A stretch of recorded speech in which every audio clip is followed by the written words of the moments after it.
ہمارے چینل پاک ٹائم کو لائک کریں، سبسکرائب کریں اور ساتھ ہی بیل آئیکن کو پریس کریں، آپ کو اپڈیٹس ملتی رہیں گی۔ بسم اللہ الرحمن الرحیم۔ السلام علیکم ناظرین۔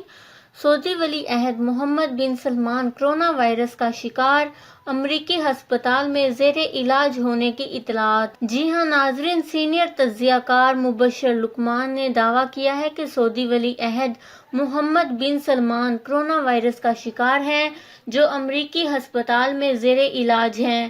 مبشر لقمان کا کہنا ہے کہ سعودی شہزادے محمد بن سلمان جب سے حکومت میں آئے، سعودی عرب میں کافی تبدیلیاں دیکھنے کو ملیں۔ انہوں نے خواتین کو گاڑی چلانے کی اجازت دی، سینماز کھولے، جس کے بعد روایتی سوچ کے مالک افراد محمد بن سلمان کے خلاف ہو گئے۔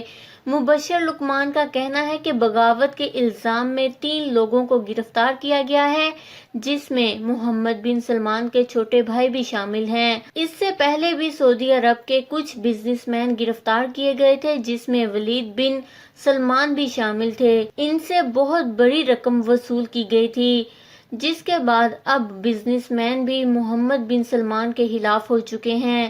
مبشر لقمان نے کہا کہ افواہیں زیر گردش ہیں کہ محمد بن سلمان کرونا وائرس کا شکار ہیں اور امریکی ہسپتال میں زیر علاج ہیں۔ سعودی حکومت میں بغاوت کے حوالے سے ان کا کہنا تھا کہ باغیوں کا پلان یہ تھا کہ شہزادہ محمد بن سلمان کی حکومت گرانے کے بعد نماز جمعہ کے موقع پر خانہ کعبہ میں حکومت کا اعلان کریں گے، جس کے باعث خانہ کعبہ میں طواف بند کر دیا گیا تھا۔ ناظرین، آپ سب جانتے ہیں کہ جب سعودی عرب میں کوئی بغاوت کرتا ہے تو اس کے ساتھ کیا کیا جاتا ہے۔ تجزیہ کار کا کہنا ہے کہ عالمی میڈیا پر یہی بتایا جا رہا ہے کہ سعودی شہزادہ محمد بن سلمان کرونا وائرس کا شکار ہیں اور امریکی ہسپتال میں زیر علاج ہیں۔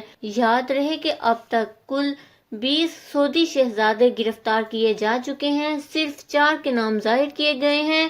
کارروائیوں کو 2017 کی انسداد بدعنوانی مہم سے زیادہ بڑا آپریشن قرار دیا جا رہا ہے۔ اس خبر کو لے کر اپنے قیمتی رائے کا اظہار نیچے کمنٹس میں ضرور کریے گا۔ ہمارے چینل کو سبسکرائب کریں، آپ کو لیٹسٹ اپڈیٹس ملتی رہیں گی۔